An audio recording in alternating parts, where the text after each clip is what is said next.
Hoje em dia já se fala bastante de um tema que até alguns anos atrás era desconhecido, a sororidade. A gente chama as amigas de mana, ninguém solta a mão de ninguém, e se mexeu com uma, mexeu com todas. E assim, avançamos no discurso. A essa altura do campeonato feminista, nós já entendemos do ponto de vista racional que a luta de mulheres unidas é muito mais forte do que a luta de uma mulher sozinha. Mas a verdade é que ainda não compreendemos inteiramente um efeito muito comum da sociedade patriarcal, a rivalidade feminina. A competição entre mulheres é algo que vem sendo apresentado de forma tão naturalizada que esse assunto realmente ficou introjetado dentro das nossas cabeças. Frequentemente nos sentimos ameaçadas por outras mulheres e nos colocamos em posição de defesa ou ataque. E mesmo que a gente já tenha entendido a questão racionalmente, a verdade é que as relações femininas e os conflitos contidos nelas tocam de modo muito profundo nas nossas emoções. Nas representações no cinema, na literatura e na TV, encontramos mulheres sendo retratadas como competitivas e mesquinhas em suas rivalidades, e esse antagonismo sempre é direcionado para outra mulher. E o pior, na maioria das vezes o prêmio é a atenção de um homem. Enquanto elaborávamos esse episódio com um tema espinhoso como esse, compreendemos que o assunto desperta na gente alguns sentimentos e memórias bastante antigos. E fomos aos poucos percebendo que se continuarmos tratando a rivalidade feminina apenas do ponto de vista intelectual, nunca poderemos admitir e realmente compreender a forma que esse sentimento nos ataca quando estamos desprevenidas. E se não nos investigarmos mais a fundo, podemos não perceber que hoje já temos muito mais armas para lutar contra essa narrativa que, no fundo, faz parte de um sistema de controle do patriarcado e atua minando o poder feminino. As mulheres não são frágeis. Somos competitivas, corajosas e ambiciosas. Queremos a nossa parte do pacote. Mas que tal se transformarmos essa força para competir por melhores empregos, por direitos, por lutas coletivas, por grana e por espaços de poder e liderança? E que tal se fizermos isso quebrando a lógica de que é preciso derrubar e criticar a outra para se sentir bem consigo ou para subir na vida? A única forma de conseguir mudar essa estrutura cansada que nos faz querer competir com as nossas manas, você já sabe qual é, né? Dialogando, praticando e nos indagando mais. Então, vamos conversar? É uma conversa. São devaneios. São problematizações. São banalidades. São tentativas de fazer uma travessia mais leve. E também mais atenta. Eu sou a Flor Reis. E eu sou a Thay Pascoal. E esse é o Convite para Ser Adulto.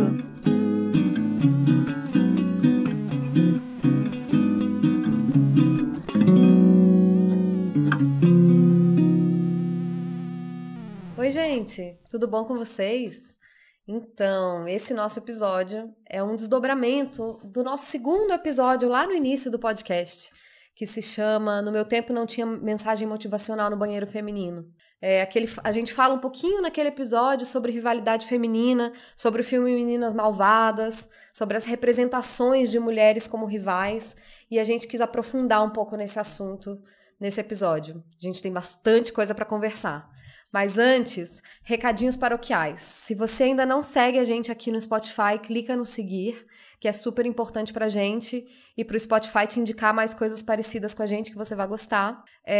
Se você gosta do nosso projeto, considere nos apoiar. As pessoas que nos ajudam a viabilizar tecnicamente esse projeto, elas são pagas com a ajuda dos nossos ouvintes. Se você quer nos ajudar a remunerar melhor as pessoas que fazem esse projeto acontecer e que fazem esse projeto crescer, considere nos apoiar. O link é apoia.se/convite para ser adulto. Tá disponível no link da bio do nosso Instagram também, o @convite para ser adulto, você encontra tudo lá. E nós também estamos no YouTube, para quem não tem os streams, então continue indicando para os amigos. Se você quer indicar a gente para alguém e você sabe que essa pessoa não escuta streamings, a gente também tá no YouTube, todos os nossos episódios estão lá.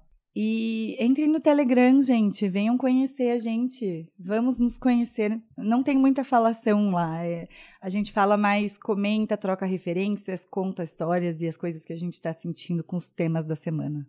Isso, é bem legal. Apareçam. Bom, sempre que a gente vai falar de um tema feminista, eu fico com aquela sensação, assim, de que eu sei muito do ponto de vista do discurso, eu já estudei muito isso, especialmente nos últimos anos, mas sempre rola uma insegurança de parecer que eu tô passando uma mensagem aqui e que pra mim tá tudo super resolvido, que eu sou, assim, fada sensata. E não, esse tema é espinhoso, já errei muito em relação a isso, já desperdicei muito tempo e energia de vida com rivalidade feminina. Hoje, assim, é difícil porque a gente entende o que é, né? A gente entende por que aquilo aconteceu com a gente e por que a gente também sentiu aquelas coisas e sente até hoje, mas não deixa de existir porque a gente sabe isso do ponto de vista racional, né? E do quanto é uma rede profunda, né? A gente pesquisando para esse tema, ficou muito evidente assim, o incômodo de que não é simplesmente um estereótipo, né? De que não é uma coisa...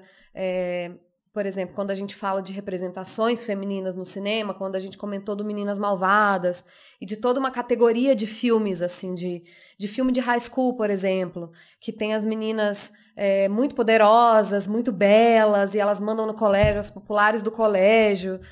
Esses estereótipos femininos e essa rivalidade que se forma entre mulheres desde muito cedo na vida... a arte imita a vida e a vida imita a arte, né? Um ciclo que se retroalimenta. Eu acho que é muito incômodo assistir na TV também, porque a gente se pega vendo aqueles momentos da nossa vida, assim, né? Vendo o quanto a rivalidade realmente ela foi e é presente na nossa vida, em maior ou menor medida. Né? E sempre muito bem representada nas artes, como você disse, né? Em todas as suas formas e reproduzida socialmente com as lendas urbanas. Assim, a gente chama de lenda urbana, eu tô chamando aqui de lenda urbana, mas nem é exatamente isso. Mas são os ditados populares ou as crenças populares, né? Como, por exemplo, que você não pode falar muito das suas conquistas para suas amigas, porque elas vão invejar. Então, sempre você tem que, assim, não conta tudo. Não conta, você não pode contar, porque senão a outra vai ficar de olho gordo. Quando eu era adolescente, se dizia, assim, que quando a sua unha quebrava, era porque tinha alguém colocando olho gordo em você. Gente, imagina... Imagina, unha quebra por tudo nessa vida, gente. Exatamente. Pelo amor de Deus. Era essa crença de que a sua amiga te invejava, sabe? Sim. Não, isso é alimentado desde muito cedo, né? Desde os contos de fada, na verdade. Nos contos de fada, o mal sempre está encarnado no feminino, né? Na maioria das histórias, são bruxas... são duas irmãs que se invejam, sejam irmãs biológicas ou não. A Cinderela tem duas irmãs adotivas e ela tem uma relação de inveja dessas irmãs com ela. A Branca de Neve, a bruxa inveja a beleza dela e quer matar ela pela beleza dela com a maçã envenenada. Todos os contos de fada têm essa coisa, primeiro essa dicotomia muito forte entre a mulher muito cruel e a mulher muito pura. Né?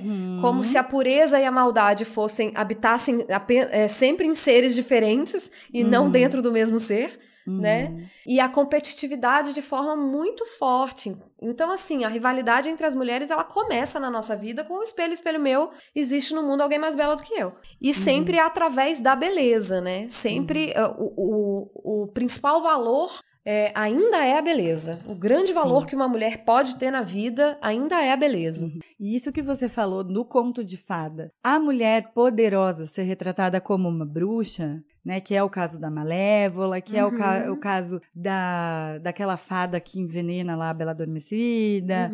Todas elas são retratadas assim. Elas têm mais poder do que a fadinha boa, isso, as fadinhas boas. Isso, as mulheres poderosas, elas são retratadas assim, como no Diabo Veste Prada. O Diabo Veste Prada é a história de uma mulher com muito poder. Ela é, então, o diabo, entendeu? Porque uma mulher com tanto poder assim, ela só pode ser ruim. Isso casa muito com os contos de fada.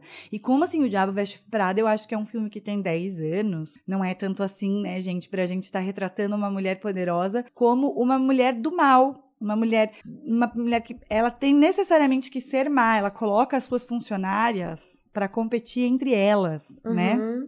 Sendo que se ela fosse um homem de negócios, ela seria um homem normal. Um homem normal. Assim, o Steve Jobs era um cara super babaca, assim, todo mundo sabe, ele maltratava os funcionários, ninguém suportava ele, trabalhar com ele. E ninguém fez um filme falando que ele era o diabo, entendeu? No caso do Diabo Veste Prada, foi representado representado pela Meryl Streep, mas representa uma pessoa da moda, né? Uma pessoa da moda. A Anna Wintour, né? A Anna Wintour, É muito forte essa coisa. A gente, falando de rivalidade feminina, não teve como a gente não ir falar da representação feminina na arte, assim. E para falar desse tema, e especialmente da representação das mulheres no cinema, a gente convidou uma grande amiga nossa, a Ana França. A Ana é professora na UTFPR, ela é doutora, ela fez a tese dela em cinema e ela já ensinou muito pra gente sobre cinema e sobre representação das mulheres no cinema e a gente teve que convidar ela para falar um pouco aqui pra gente. Vamos escutar a Ana? Eu penso que um ponto de partida para essa conversa é entender que o cinema é um campo importante de produção de sentidos, que são construídos pelas visualidades, sonoridades, personagens, enfim, pelas tantas camadas de que um filme é feito. E esses sentidos vão interferir nas nossas subjetividades e também vão sofrer interferência do mundo. Dito isso, é importante dizer que é possível pensar as mulheres no cinema tanto a partir das representações que estão nas imagens, quanto pelo papel que as mulheres exercem por trás das câmeras, como roteiristas, produtoras, diretoras, fotógrafas, enfim, coautoras dessas narrativas. Então, eu passo aqui a falar sobre como essas narrativas, essas construções, essas produções de sentido vêm sendo articuladas ao longo da história. A Miriam Adelman, que é pesquisadora da Universidade Federal do Paraná, tem um texto chamado Vozes, Olhares e o Gênero do Cinema. E ela explica que o cinema hollywoodiano, por exemplo, desde as primeiras décadas do século XX, teve um papel importante na construção de personagens mulheres estereotipadas. Bom, a Miriam elenca algumas dessas convenções. E vejam vocês aí se não conseguem identificar personagens que se enquadram nessas características e que estão em muitos dos filmes que vocês assistiram ao longo da vida. Por exemplo, a mulher que é objetificada, que tem uma construção de um corpo, de uma imagem tida como sexualmente desejável e que muitas vezes esse corpo, essa imagem, muito específicos, né, também são prerrogativas para o sucesso e para o reconhecimento social dessa personagem. Também as personagens femininas, com frequência, se realizam apenas pelo amor romântico, pelo casamento ou pela maternidade. E quando as mulheres transgridem essas questões, né, são personagens transgressoras, muitas vezes têm finais trágicos na narrativa. Um outro aspecto é que a aventura e a ação são atividades reservadas para os homens. E nessas histórias, muitas vezes as mulheres vão figurar como prêmios para o heroísmo masculino. E no cinema europeu, a gente também vai ter uma série de questões semelhantes. A Ana Maria Veiga, que é uma pesquisadora da Universidade Federal de Santa Catarina, fez uma entrevista com a Geneviève Cellier, que é especialista em estudos de gênero no cinema francês. Bom, o que essa entrevista nos conta é que a Nouvelle Vague, que é a vanguarda do cinema europeu e que foi disruptiva em inúmeros aspectos narrativos e estéticos, foi muitas vezes muito conservadora na construção de personagens femininos. E na França é ainda muito difícil questionar esses filmes que são considerados clássicos, que são muito cultuados. Então há uma enorme resistência em olhar para eles a partir das questões de gênero, pelas questões feministas, tanto pela resistência por parte da crítica cinematográfica, como também pela resistência dos espaços acadêmicos. E vejam, eu citei até o momento 3 pesquisadoras, né, que vêm questionando os modos como as mulheres estão presentes no cinema, e eu acho que isso não é mera coincidência, né, que sejam todas mulheres. Talvez seja um indício do quanto é importante que não só mulheres, mas que uma pluralidade de pessoas ocupem os mais variados espaços de produção cultural e científica. O tema rivalidade feminina é uma questão mais específica, mas que tem relação com todos esses aspectos amplos das representações das mulheres no cinema.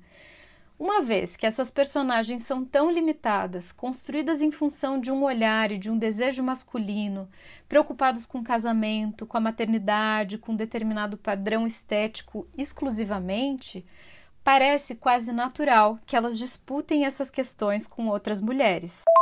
Nossa, gente, isso que a Ana fala é super verdadeiro, né? Pra mim ficou muito difícil assistir filme, especialmente filme antigo, depois do feminismo, assim. Depois do boom do feminismo e de tudo que eu estudei dentro do feminismo nos últimos anos, assim.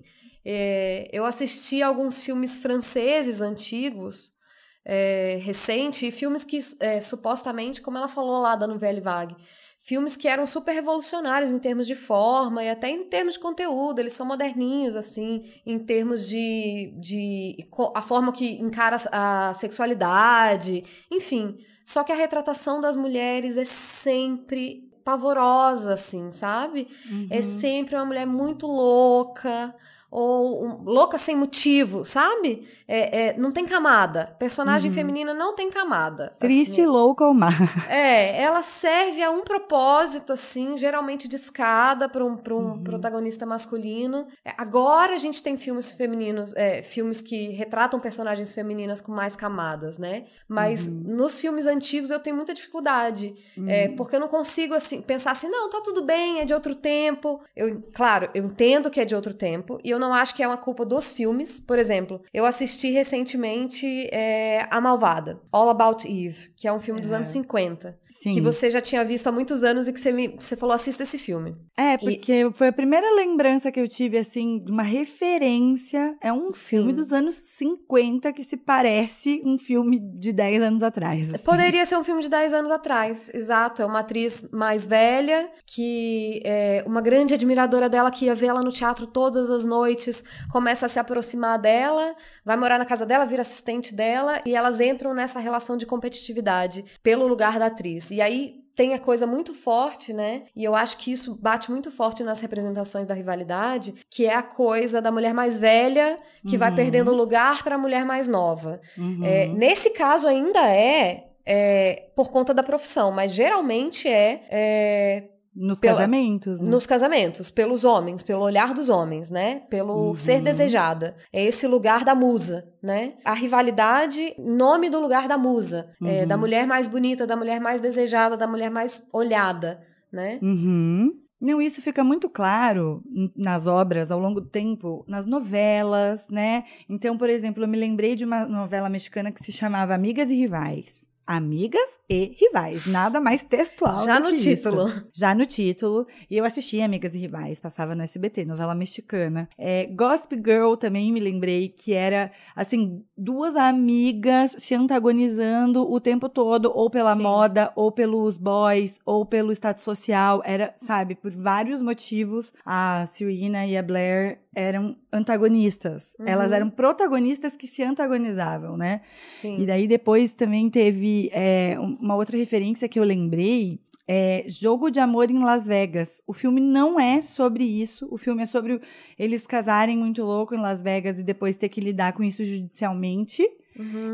Mas a Cameron Diaz, ela é uma mulher que trabalha muito, assim, e ela tem que competir na Bolsa de Valores, ela trabalha na Bolsa de Valores, com a colega dela por um cargo. E um cara pega elas e coloca elas para competirem. E esse acaba sendo um enredo muito forte em todas essas representações. Sim. Daí a gente vê lá na novela Mulheres de Areia. O link dela com o mundo através, sabe? O link dela, para além do personagem com o qual elas casam, é o Ashton Kutcher? É o Ashton Kutcher, O outro link que ela tem com o mundo é através de uma rivalidade com uma mulher. Isso. Entendeu? E daí Mulheres de Areia, então são irmãs gêmeas, a Ruth e Raquel, elas são... Uma muito boa e uma muito má. Muito má. Laços de Família, que passou recentemente na sessão da tarde, que a Vera Fischer e Carolina Dickman representavam mãe e filha e brigavam pelo amor do Gianecchini. Então você vê isso em todas as esferas. São as amigas, é no trabalho, é no amor, é na moda, é nas relações sociais, na amizade, sabe? A gente vê as retratações femininas e a grande maioria desses autores dessas obras são homens, né? Então a forma como os homens representavam as mulheres, isso que a Ana falou, de tem que entender que por trás das câmeras, né, os números, eles não são favoráveis para as mulheres, são muito menos mulheres produzindo essas novelas, esses filmes, essas séries. A gente está em menor número, então a gente está sendo representada, as mulheres estão sendo representadas pela visão masculina, né? Do que é o feminino. Sim, exatamente. E uma visão muito distanciada, né? Porque a gente tem uma separação entre o mundo masculino e feminino muito grande, assim, né? Aí ninguém entende as mulheres. Existe essa fetichização da diferença também, sabe? O filme do cara que escuta as mulheres, né? Aquele filme com Mel Gibson, eu acho. Sim, tem isso. Que ele passa a escutar os pensamentos das mulheres. Então, existe essa fetichização da diferença do universo feminino e do universo masculino. Sim. Eu joguei no YouTube Rivalidade Feminina e o primeiro vídeo que apareceu foi um vídeo do Pondé. Sim, aconteceu isso comigo também. E aí eu cliquei. Eu fui cair na idiotice de clicar no vídeo, sabe? E ele começava o vídeo dizendo que ele achava muito sensual a rivalidade entre mulheres. Que ele achava belíssimo, que era uma das coisas mais bonitas que ele achava no universo feminino. Porque ele acha, assim, que as mulheres são de uma sofisticação em suas rivalidades. Sem paciência. Que elas são, assim, muito melhores do que os homens na rivalidade, porque elas são menos brutas. Enfim, ele construiu lá um argumento, e eu assistindo aquilo, eu fiquei pensando, gente, que forma mais fofa de ser machista, né, Pondé? Que jeitinho fofo de ser machista, menino. Não, e o YouTube indicar pra mim aconteceu a mesma coisa. Na minha pesquisa eu digitei e falei, deixa eu ver o que estão produzindo. E o primeiro vídeo que apareceu foi dele, eu não cliquei, porque eu falei assim, YouTube, você tá me tirando, né? Puta que pariu, você vai me colocar um vídeo... E um monte de vídeo bom, um monte de vídeo de mulheres falando sobre isso de forma aprofundada. Canais tem vídeo da Maria Homem falando disso. Enfim... E o mais relevante, segundo o YouTube, é o Pondé, o mais relevante. E o que ele tá falando? Ele tá falando que é muito sensual mulher rivalizar. Gente, demais. E aí eu fiquei pensando nisso, né? Que duas mulheres rivalizando serve muito ao ego de um homem, né? Por que ele acha sensual? Porque ele já se visualiza como o ponto de conflito entre essas duas mulheres. E que, infelizmente, na vida isso acontece. As mulheres rivalizam pela atenção desses homens. Isso acontece. Muito. Não. E quando a gente fala que as mulheres, como você falou lá no início do episódio, vamos fazer o meia-culpa, entendeu? Isso. Nós não estamos falando de mulheres lá longe da gente. Não, de mulheres, somos nós. Nós estamos falando de nós. Nós estamos falando que nós já rivalizamos muito com outras mulheres. Muito. Nossa.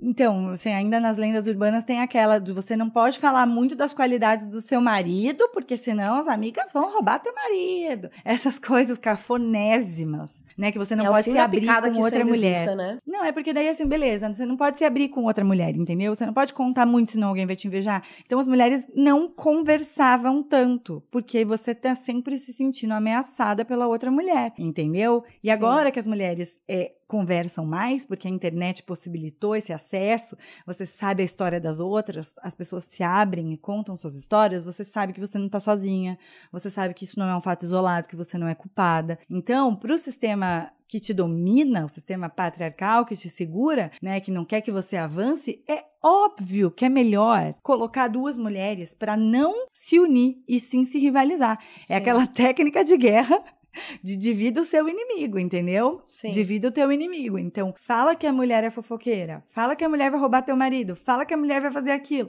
Deixa isso correr na nossa cabeça a vida inteira. Então, assim, do ponto de vista racional, eu posso falar aqui pra vocês lindamente que eu sei de tudo isso. Mas, às vezes, a gente sente, sabe? A gente olha pra ex do atual, da ex, sei lá, qualquer ex atual, a gente fica sempre querendo se comparar naquela régua que foi o que a Flor me falou, é a régua do cara, entendeu? As mulheres que aquele cara ficou, e aí a gente fica se comparando naquela régua daquele cara. Que a gente sabe que o cara ficou, a gente sabe que ele ficou com todas essas mulheres. Nossa, e a gente vai lá ver elas, entendeu? A gente vai lá ver o Instagram delas pra se comparar com elas. Qual é o sentido disso? Pra quê? E por que essas são as mulheres com as quais eu me comparo na vida, entendeu? As mulheres que passaram pela vida daquele... Por que esse cara tem que ser o eixo central? Porque, assim, você se comparar com outras mulheres já é problemático, né? Mas até aí tudo bem, todo mundo, o ser humano se compara, os homens também se comparam, mas se comparam em outras esferas, então a gente acha mais digno, né? Como eles se comparam a pessoas no trabalho, eles competem com pessoas por esportes ou por trabalho, isso é visto socialmente como mais dignificante do que competir pelo homem. Mas eu fico pensando que é muito importante a gente entender também, uma coisa que eu já falei em vários episódios, que o domínio da mulher é o privado. O que sobrou para a mulher na divisão social do mundo, na divisão de tarefas, na divisão de domínio, é o dentro de casa, são as relações pessoais, é o lembrar dos aniversários, é o organizar os eventos, fazer a ponte social com o mundo, entendeu? Dentro de casa e fora de casa, com as pessoas que estão dentro de casa e com as pessoas que estão fora de casa. Então é muito natural que a nossa energia de vida vá para isso, né? Uma coisa que eu fiquei pensando muito é assim, a fofoca. A fofoca, claramente, ela é do ser humano independente de gênero. Muito. Claramente, Nossa. entendeu? Todo mundo gosta de falar da vida dos outros. Só que a gente tem essa coisa de que mulher é fofoqueira porque isso foi institucionalizado no universo feminino. O espaço da fofoca. O espaço do falar mal do outro, sabe? Porque eu sei que fofoca não é só falar mal do outro. É muito mais do que isso. Fofoca é maravilhoso, gente. Exatamente. Mas falar vai se sobre criando os outros, esse tudo negócio, bem. esse universo de que se fala muito mal sobre o outro, de que mulher pinga veneno. Sabe? De que mulher pinga veneno. Não confie num bicho que sangra 5 dias por mês e não morre. Nossa, Entendeu? Isso. E é isso que a gente falou. Acaba sendo estereotipado na figura dessas representações, como o Diabo Veste Prada, como várias outras. E que eu fico pensando assim que... isso que a Flor falou, né? O espaço do público, o próprio mercado de trabalho, ele foi feito para os homens. Nós estamos lá, entramos no mercado de trabalho depois, então a gente tá lá meio que, entendeu? Como as convidadas, né? Nós somos convidadas como as outras, aquele lugar não é nosso. As mulheres que ascendem e ficam poderosas, ou elas passaram a perna em alguém, ou elas deu pra alguém. A mulher teve que transar pra chegar lá, ou, assim, ela é uma mulher ela é ríspida, ela é rígida, ela é má, ela tem sempre esse estereótipo de que ela é traiçoeira, entende?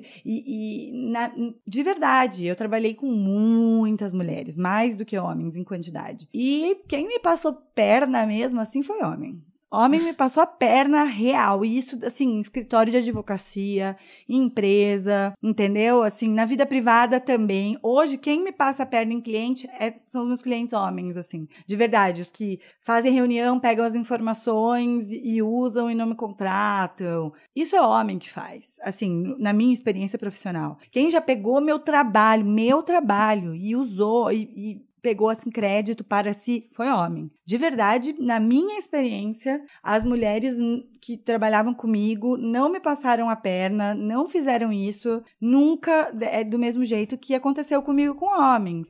Então, essa imagem de que a mulher ela é traiçoeira e de que a mulher que acende ela tem que ser muito má, não dá pra gente comprar mais. A gente não pode aceitar. Eu nunca tive problemas profissionais com mulheres também.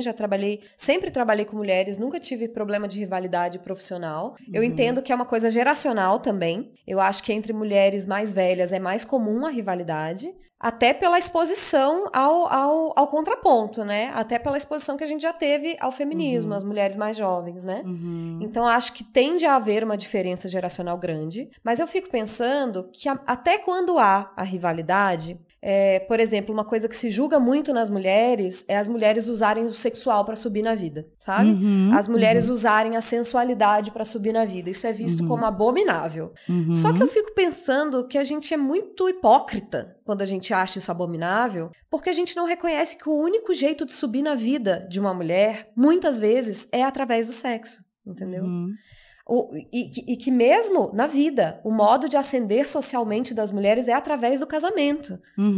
Ainda é muito pouco através do profissional, entendeu? E a gente vive numa sociedade capitalista, amigos. Todo mundo quer ascender na vida, entendeu? Sim. E aí é tão hipócrita isso, porque daí a mulher que deu é o problema. E não o cara que forçou a mulher a estar naquela situação para poder ascender. Sim. Sabe? Eu não tô lembrando agora o nome do filme que conta a história que aconteceu numa rede de televisão nos Estados Unidos. Na Fox, isso. Eu sei que é Bombshell em Bombshell, esse filme. O nome original. Assim, que eu fiquei muito mal. Saí do cinema dobrada de chorar. Esse filme é forte, mas é interessante. Ele nem é um filme, talvez, de chorar, mas eu saí dobrada de chorar. Não é de chorar, não, é de passar raiva mesmo. E É a de gente passar precisa raiva, de raiva. A gente Chorei precisa de dessa raiva. mesmo, no caso. Então, assim, quando você vê o que, assim, sabe, qual é a saída daquela outra mulher que não seja pelo sexual, a que está sendo assediada, entendeu? Gente, como se uma mulher quisesse dar para ascender, como se ela quisesse ser assediada para ter que crescer. Ela não quer isso, mas ela foi colocada numa situação, ela não ganha nada com isso, né? Então, assim, o que acontece é que as outras mulheres julgam isso também, entendeu? Fala assim, mas aquela ali deu e eu não dou pra subir. Não, gente, e é lugar de poder, né? O ser humano quer poder, gente. É hipócrita a gente falar que não, entendeu? Então, se uma mulher é muito bonita ou se ela é muito sensual e ela percebe cedo na vida que esse é o lugar dela de poder, na vida, no mundo, de que esse é o jeito que ela ganha coisas, ela vai usar a beleza dela pra ganhar coisas, entendeu? Assim como a criança que é muito inteligente vai usar a inteligência dela pra ganhar coisas, né? As pessoas vão usar.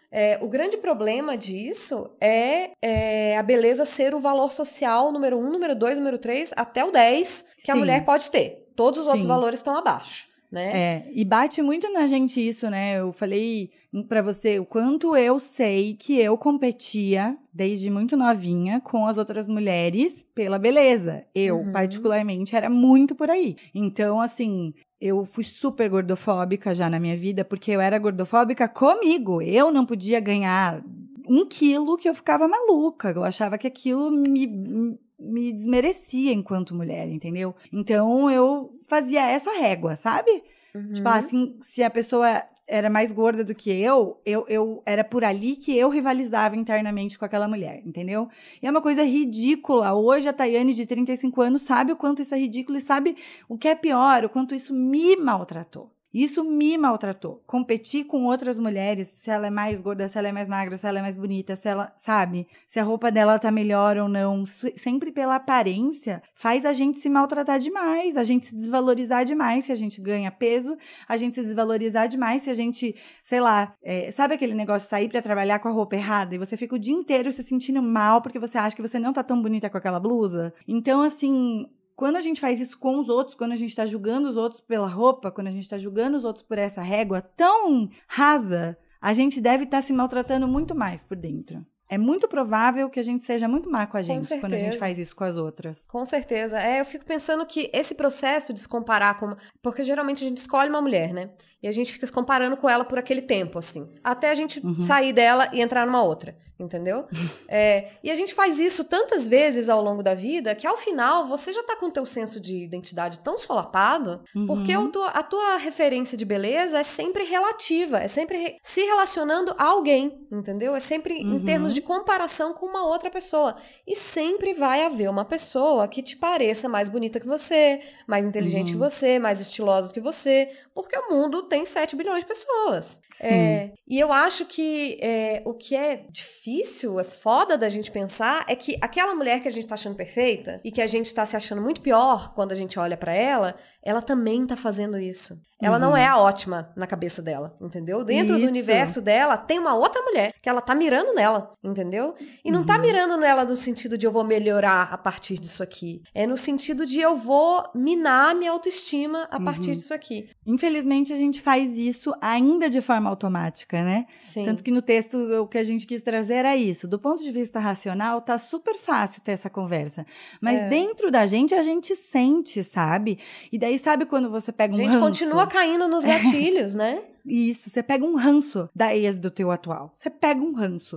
Aí você fica assim, o que é isso? Esse ranço é rivalidade feminina. Sim. Entendeu? A gente precisa saber com uma pessoa que você não conhece, que não faz parte da sua vida, que não tem nenhuma lógica pra ela ser o seu ponto de comparação no mundo, entendeu? Isso.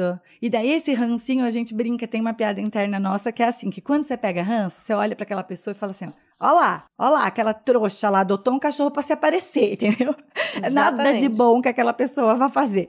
Olha lá, tá vendo? Olha lá aquela escrota entregando comida na rua pras pessoas, pros moradores de rua. Nada que a pessoa faz é bom pra você, entendeu? Você pega um ranço de graça. Tipo, aquela pessoa vira, entendeu? Um negócio. E normalmente isso bate na nossa emoção dessa construção, né? Dessas narrativas.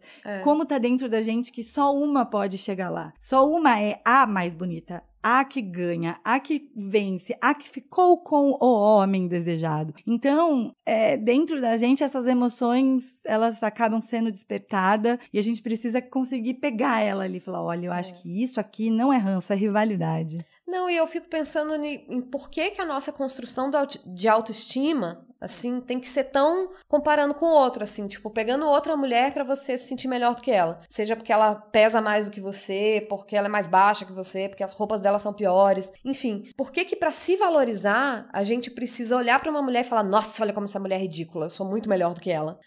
Por quê? Sabe? Por que a gente não pode construir autoestima com base nas nossas coisas boas? Né? E, nossa, mas eu sou ótima nisso. Nossa, mas aquele cara realmente, ele perdeu muito porque eu sou muito fantástica. Ao invés de ficar olhando o que aquela mulher que ele tá agora tem e que você vai ficar procurando o que era melhor nela, sabe? É o fim da picada. É o fim da picada essa linha. Agora, existem muitos filmes que vão oferecer contrapontos e eu vou destacar um especificamente, que é Thelma e Louise, de 1991, com direção do Ridley Scott e que, vejam só, foi roteirizado por uma mulher, a Callie Curry, e o filme, inclusive, ganhou o Oscar de melhor roteiro. A Louise é uma garçonete na faixa dos seus 40 anos e a Thelma é uma jovem recém-casada, dona de casa. As duas, muito amigas, em um determinado momento resolvem deixar tudo isso para trás. E aí o filme se transforma numa aventura que narra a fuga dessas duas mulheres das suas rotinas monótonas. O filme levanta muitas questões sobre casamento, estupro, assédio, liberdade, mas eu penso que ele é, sobretudo, um filme que narra a amizade dessas duas mulheres que escolhem enfrentar juntas uma série de interdições sociais. Não é à toa que o filme também foi um sucesso absurdo, né? É como se na fuga dessas duas amigas a história tivesse materializado o desejo de muitas mulheres e de muitas gerações. Mas para quem viu Thelma e Louise, o filme também é sobre os enormes desafios e talvez a impossibilidade de se viver essa liberdade plenamente, ou de retornar para a vida que havia antes. Muitas cenas vão marcar a cumplicidade e a solidariedade dessas duas personagens que são mulheres transgressoras, complexas, numa narrativa cheia de ação. E a Geena Davis, que interpreta a Thelma, inclusive, fundou em 2004 o Instituto Geena Davis de Gênero na Mídia, que é uma organização de pesquisa sem fins lucrativos que defende uma representação mais justa e mais plural para as mulheres. Mais recentemente, eu vou destacar os resultados de algumas pesquisas da New York Film Academy, que tem avaliado a representação das mulheres nos filmes mais vistos entre as décadas de 2000 e 2010. É possível reconhecer, por exemplo, nessas pesquisas, que apenas 30% dos personagens que falam nesses filmes são mulheres e que 25% das atrizes ficam parcialmente nuas em cena, enquanto que, no caso dos homens, essa porcentagem cai para 9%. No entanto, se o filme é roteirizado por uma mulher, há um aumento de 10% de personagens mulheres.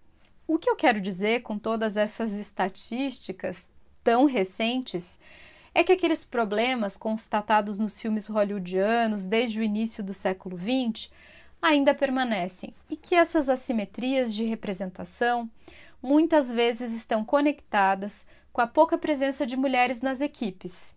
Afinal de contas, se eu só tenho um tipo de cidadão produzindo cinema, ocupando a maior parte dos cargos de tomada de decisão, é claro que eu vou ter um olhar muito limitado sobre a experiência humana. Por fim, eu acho importante pontuar que criticar os estereótipos não é afirmar que eles não existam. Os estereótipos, em alguma medida, existem.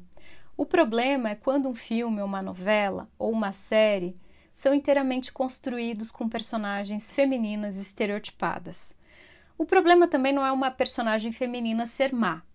A Rosa Monteiro, que é uma jornalista e escritora espanhola, tem um livro chamado Nós Mulheres, Grandes Vidas Femininas.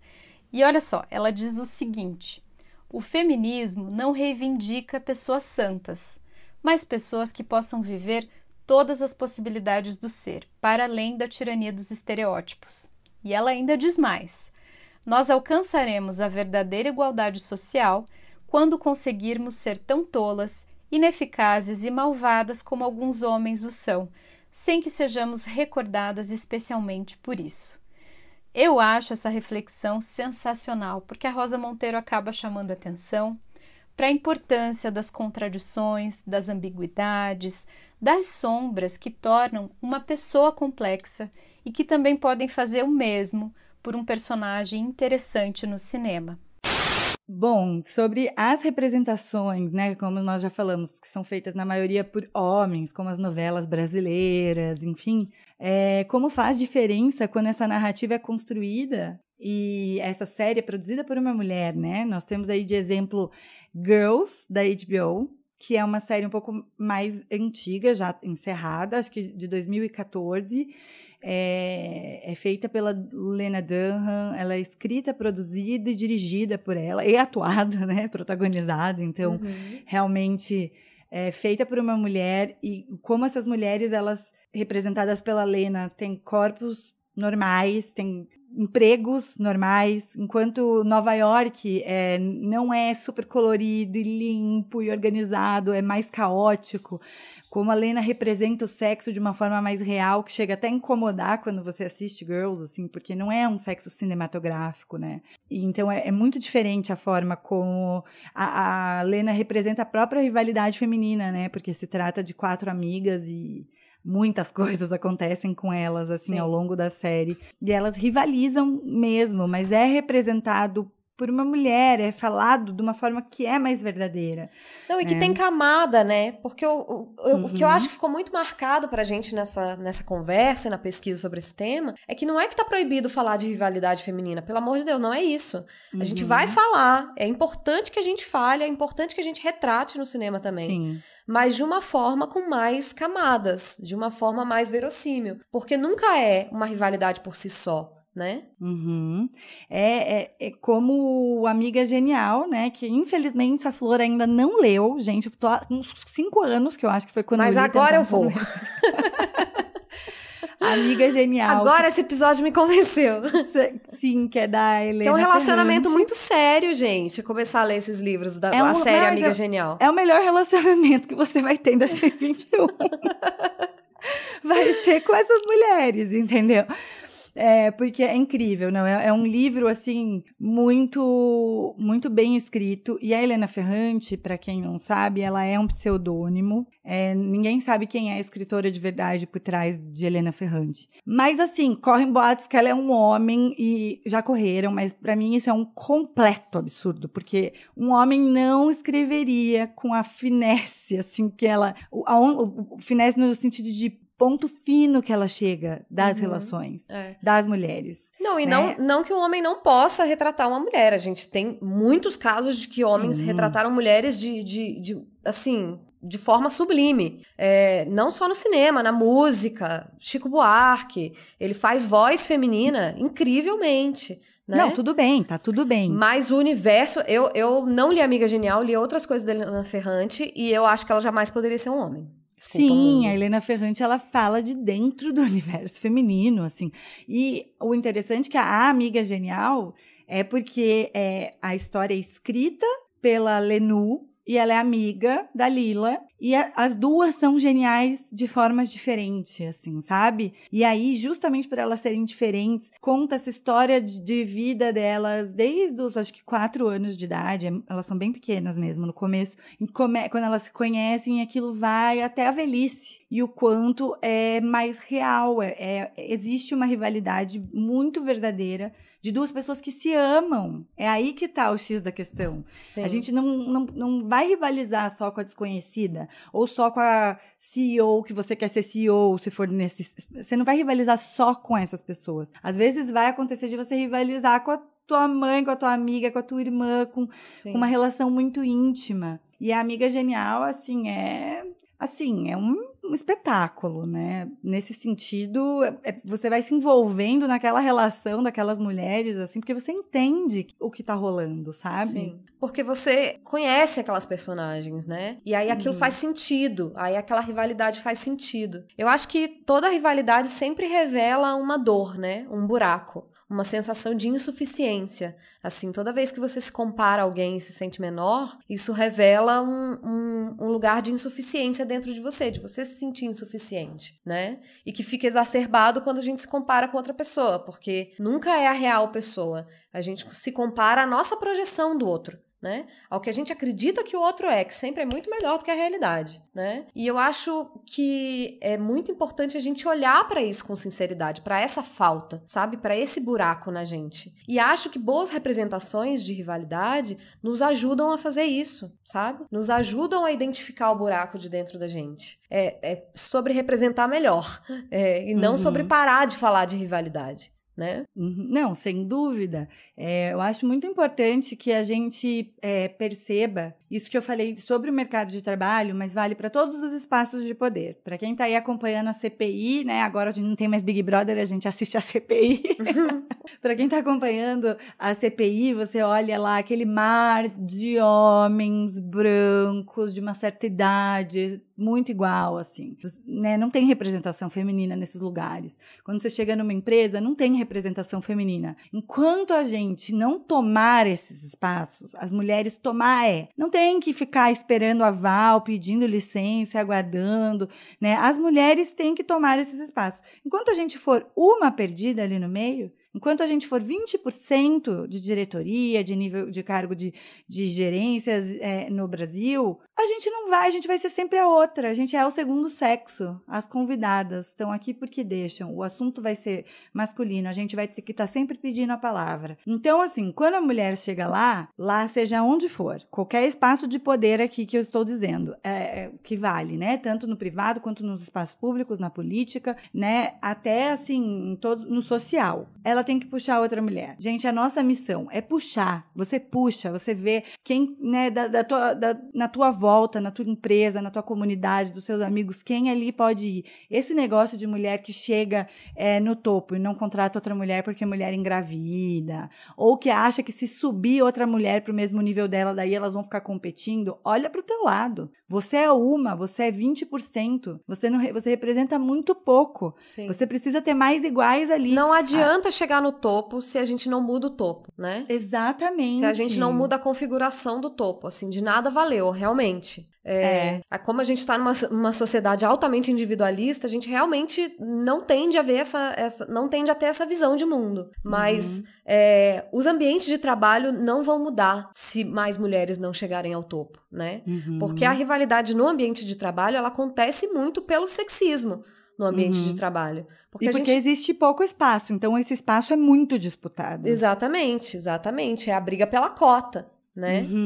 Só que a questão é aumentar a cota, ou deixar de ter cota, né? Deixar de precisar ter cota, no caso. Sim. E quando você coloca uma mulher, por exemplo, eleger, né? Vamos votar em mulheres, vamos. Aí a gente elege uma mulher que é com pautas antifeministas, aí, meu anjo, aí a gente tá no mito de Sísifo.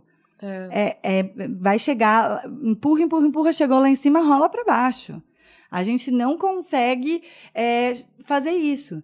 Então, assim, a sororidade, é maravilhoso que a gente possa falar disso, as pessoas já começaram a entender, e é sororidade. Vamos falar bastante. Mas existe sororidade e existe relações pessoais. Então, assim, mau caráter é mau caráter.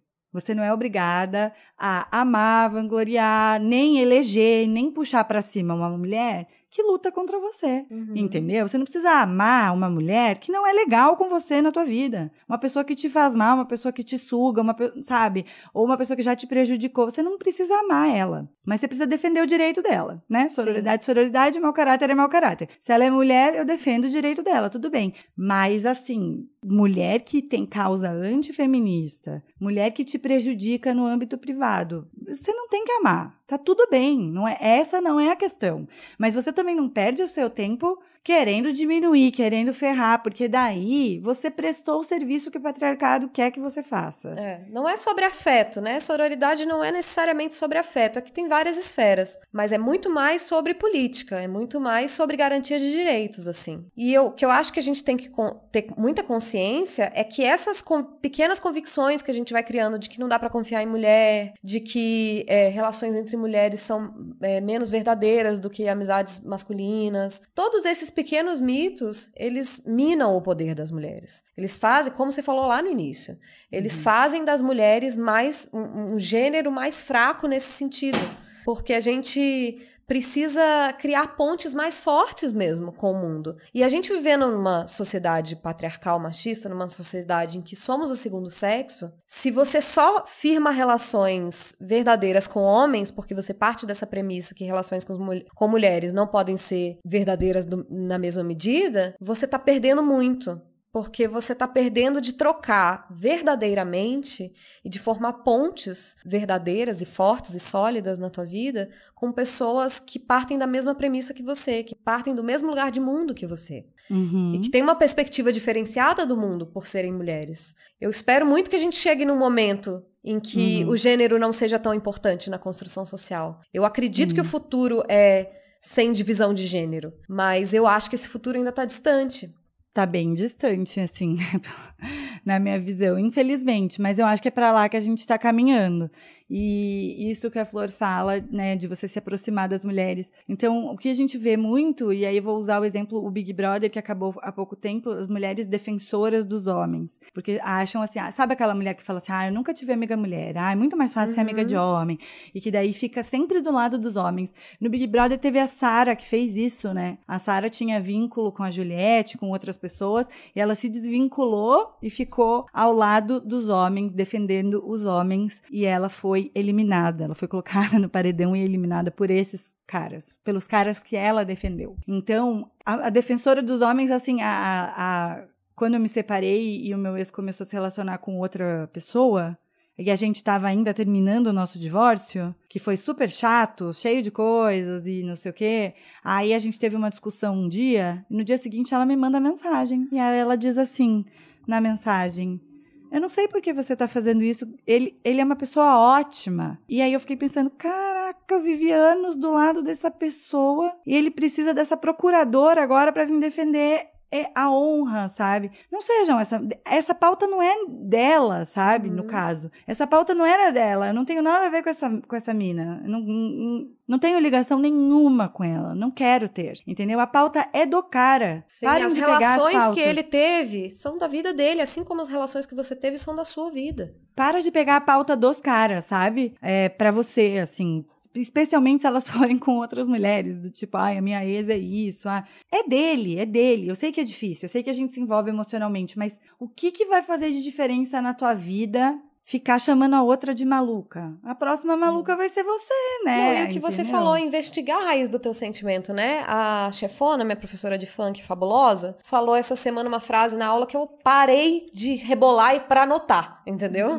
Que era, o futuro é de quem se investiga. E eu acho que esse é o resumo, assim, de tudo que a gente fala aqui no podcast e se aplica, talvez, a todos os nossos episódios, assim. Investigar de onde que vem a nossa rivalidade. Né? Sim, sem dúvida. É muito importante isso da gente saber. Isso que você falou do buraco, né? A gente está criticando alguém aonde tem um buraco na gente. E outra coisa importante que é fortalecer as suas relações femininas. Sim. Né? Em vez de ser a defensora dos homens e ficar pegando essas pautas. Enfim, fortaleça as suas relações femininas com as suas amigas. Não rivaliza, cria um ambiente seguro para que você possa se abrir de verdade. Sim. Falar do seu marido de verdade, falar do seu namorado, da sua namorada, falar bem, falar mal. Sem ter medo de que aquela outra pessoa vá pegar aquilo para rivalizar. Né? Seja o ponto mais importante da tua relação com a tua amiga. Vocês são as pessoas mais importantes dessa relação. As coisas periféricas são outras. A gente estava lembrando aqui, antes de entrar, uma história que agora já faz tantos anos que a gente até já não faz tão parte da nossa vida. Mas eu conheci o meu ex-marido porque a Flor ficou com ele, entendeu? Porque eu tinha ficado com ele 2 anos antes, eu acho, né? Sim, 2 anos antes, numa balada, a gente estava juntos, conheceu, eles ficaram algumas vezes e nunca mais. 2 anos depois ele me chamou pra sair, eu falei, eu acho que eu vou, entendeu? E aí eu avisei ela, falei assim, tá rolando aí, beleza. Falei, amiga, vai lá, acho que ele tem tudo a ver contigo. Entre a gente... Isso nunca foi um problema. Nunca, mas não mesmo. E tipo assim... Isso era um problema com o meu ex... O fato de eu ter ficado com... que tinha ciúme, entendeu? Mas isso nunca foi um problema pra gente. E eu fico pensando isso que você falou, né? Do lugar seguro. Foi minha madrinha de casamento. Exatamente. Porque isso nunca foi dessa relevância na nossa relação, na verdade, né? Não, e quando as pessoas perguntavam, eu contava, entendeu? Como vocês se conheceram? Eu falava, ele ficou com a minha amiga. Tipo, não era um problema. Pra mim, não é. Pros outros, não sei. Mas pra mim, nunca foi. Eu fico pensando isso que você falou, assim, do lugar seguro. Eu acredito que não há nada mais empoderador para uma mulher do que estar num lugar seguro entre mulheres, sabe? Assim como o oposto. Quando você está num lugar opressor entre mulheres, é muito mais dolorido do que estar num lugar opressor entre homens, porque dos homens a gente espera, né? E com mulheres que a gente espera que elas tenham uma perspectiva parecida, me dói muito mais quando eu vejo uma mulher machista. Quando eu vejo uma mulher que chegou no topo e repete a lógica masculina no topo, entendeu? Porque a gente precisa romper com a lógica masculina, gente. Ela claramente não deu certo, sabe? Olhem para o mundo. A lógica masculina não deu certo, assim, dos tubarões, né? E olhem para o mundo, países que se saíram melhor na pandemia, por favor, né, gente? Isso tá documentado. São liderados por mulheres. Eu queria terminar com uma citação da Audre Lorde, que é bem conhecida, mas que eu acho que resume muito bem as coisas. E ela diz... Eu não sou livre enquanto alguma mulher não o for, mesmo quando as correntes dela forem muito diferentes das minhas.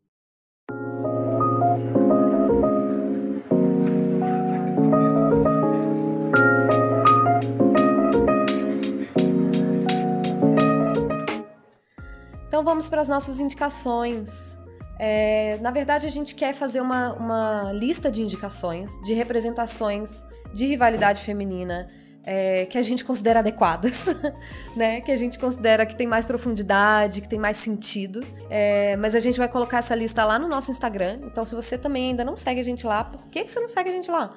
@convite pra ser adulto, por favor, galera. Mas eu queria indicar aqui no episódio um disco da Clarice Falcão, que se chama Eu Sou Problema Meu, que é um disco que marcou muito a minha vida, e a Clarice fala com muito humor. O humor da Clarice é incrível, né? É muito engraçado esse disco. É muito engraçado esse disco. As letras dela são incríveis, e ela tem 2 letras que falam sobre rivalidade feminina. Uma é a música Vagabunda, que fala Toma um chopp comigo, vagabunda, que é maravilhosa. Já fiz um texto a partir dessa música há uns 3, 4 anos atrás.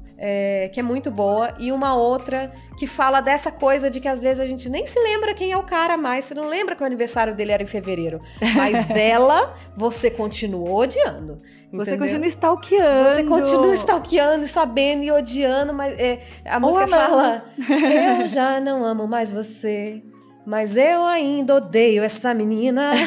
A música começa assim, se chama Deve Ter Sido Eu, que é maravilhosa. É muito boa essa música. Escutem esse disco, que ele é fabuloso. Bom, eu trouxe aqui uma historinha curta, que nós temos uma amiga que nós conhecemos através de outra amiga, né?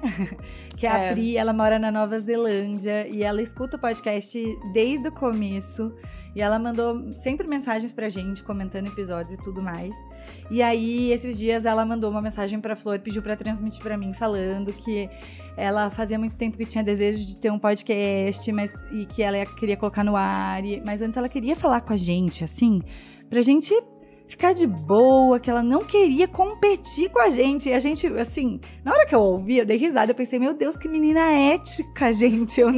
A ética dessa pessoa eu nunca vi na vida. Não, a Pri falava assim, eu sei que vocês não vão ligar, mas eu percebi que isso é uma coisa que tá me travando de levar esse projeto pra frente. Então eu quis mandar essa mensagem pra vocês pra tirar isso do caminho. Isso, a gente achou assim, não precisava de jeito nenhum, não precisava nunca, mas que linda, mas maravilhosa. Mas foi tão linda a troca que a gente estabeleceu a partir dessas mensagens também, né? Exatamente, que legal, que coisa bacana de tirar de dentro de si, né? Falar, eu não quero rivalizar, então eu vou fazer isso. E aí ela lançou esse podcast, Intensidade Crônica. Que é maravilhoso. É muito lindo, ela põe textos dela, ela já entrevistou uma amiga pra falar de maternidade. Escutei, tô escutando tudo, então sigam lá, Intensidade Crônica, com a Prisci Ribas, tá muito legal. E eu também queria trazer um livro da Elvira Vinha, que se chama Nada a Dizer, que é um livro sobre uma mulher traída e o quanto ela fica adoecida ali naquela briga com a amante, né? Com a figura da amante. O quanto o cara, ele é representado como um bosta, entendeu? Sim. O cara não tem peso nenhum naquela história. É bem interessante.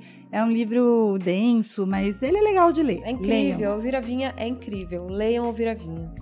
E é isso que a Flor falou, nos sigam lá no Instagram, Convite para Ser Adulto. Se vocês gostam do nosso trabalho, considerem apoiar a gente no Apoia-se. A gente está precisando fortalecer as pessoas que trabalham com a gente.